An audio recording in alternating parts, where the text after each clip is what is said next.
公元前74年8月14日，即元平元年6月28日，也就是刘贺登基第27日，被太后召见的刘贺知道自己的命运已不能改写，但此时已经无能为力。步入大殿后，只见太后坐在5丈之内，文武群臣早已在此等候，仿佛是一场静候已久的审判。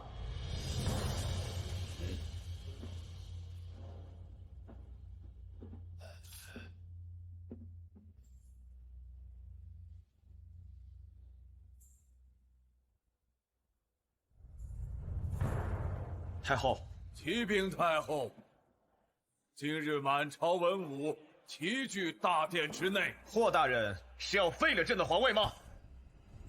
你身为大司马大将军，却调遣军队屠杀无辜百姓，该当何罪？陛下切不可在朝堂之上妄语老臣。妄语！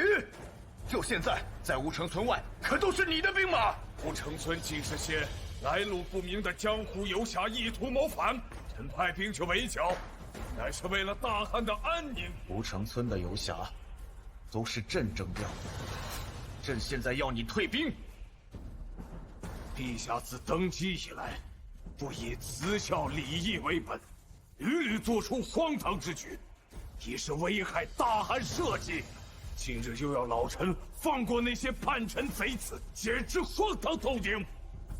他们心怀大汉，想要为朝廷效力，你身为大司马大将军，却处处阻拦，是不是心中有鬼？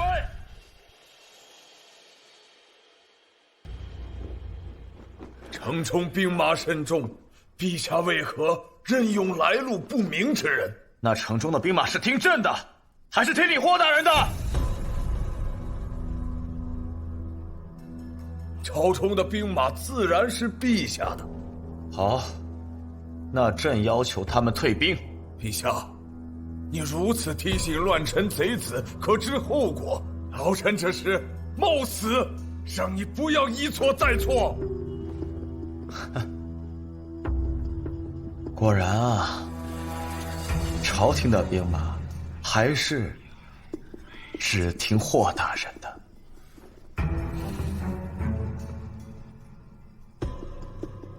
那也只能出此下策。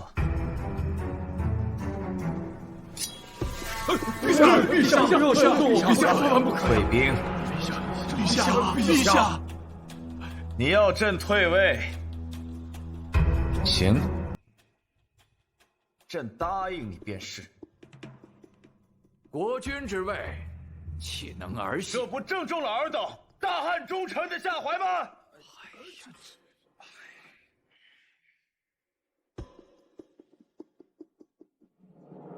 行，朕退位可以，但朕有2个条件：一，即刻从吴城村退兵；二，宫内的昌邑兄弟休得伤他们分毫。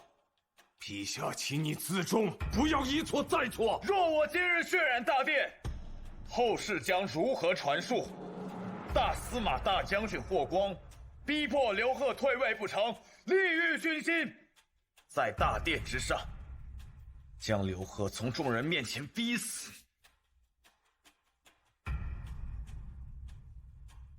你霍光不是号称处处为大汉着想？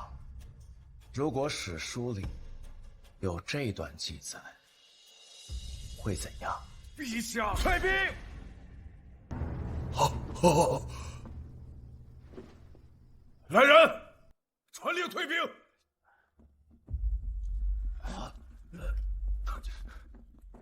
大司马、大将军，出事了！说，整个吴城村突发大战，火光熊熊，现在已经是焦土一片了。什么？村里无一人生还。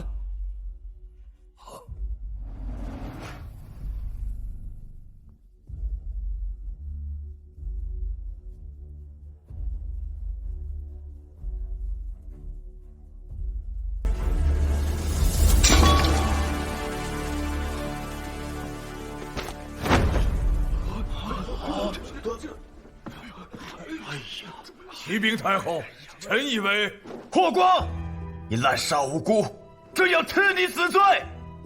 你已经不是皇帝了，还称什么朕？启禀太后，臣以为刘贺难承天命，上无以侍奉先祖，下无以善待百姓，理应废黜。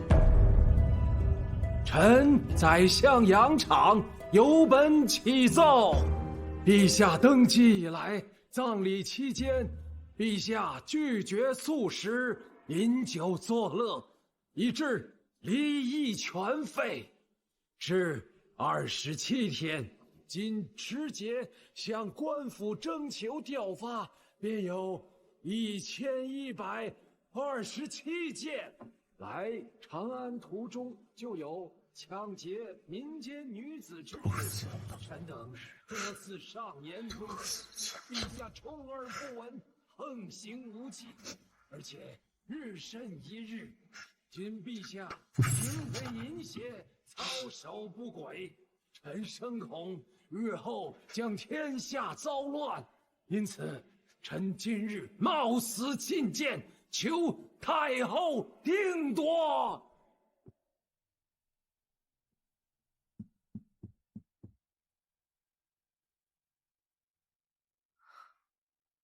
太后，臣不义。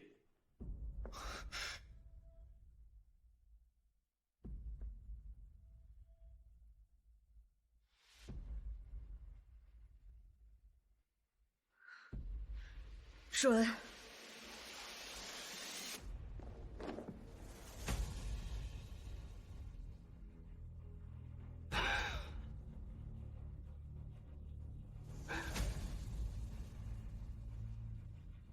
闻天子有征臣7人，虽无道，不失天下。满朝文武无一贤能，全是墙头草。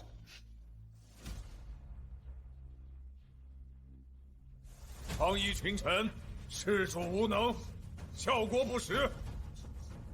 韩将军，属下在。你立刻带人将其全部逮捕入狱，即日诛杀。统统给我围起来！剩余的叛臣贼子，全部给我拿下！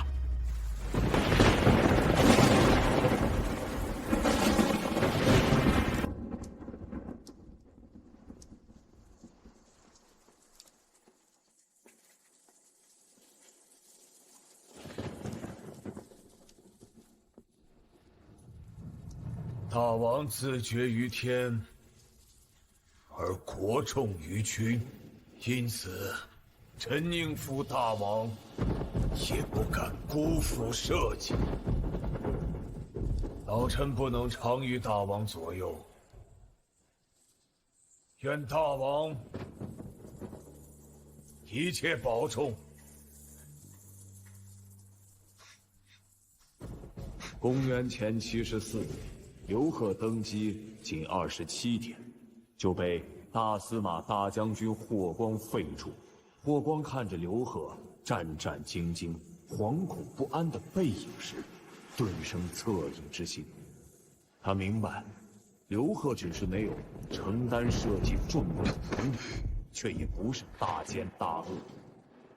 只要刘贺活着，霍光对汉武帝的临终嘱托就有了交代，自己也能保全忠臣之命。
主上孙，撤！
你们是霍光派来的吧？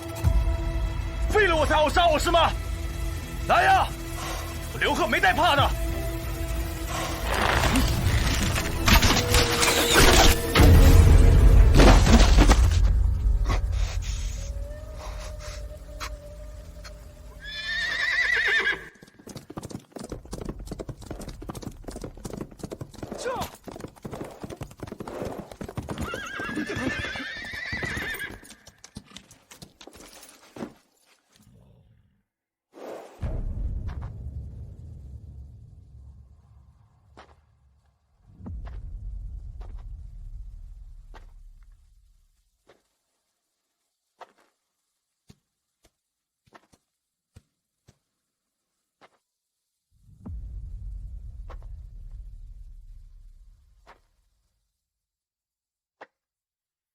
如果我不告诉刘贺李氏结局，他也许不会急着行动，历史说不定真就走向了另外一个结局。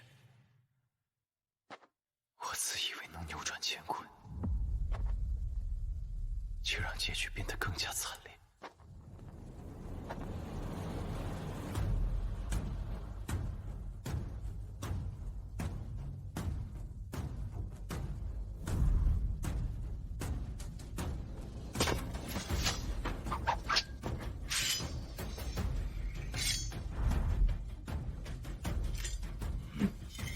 刘贺，我最后再救你一次。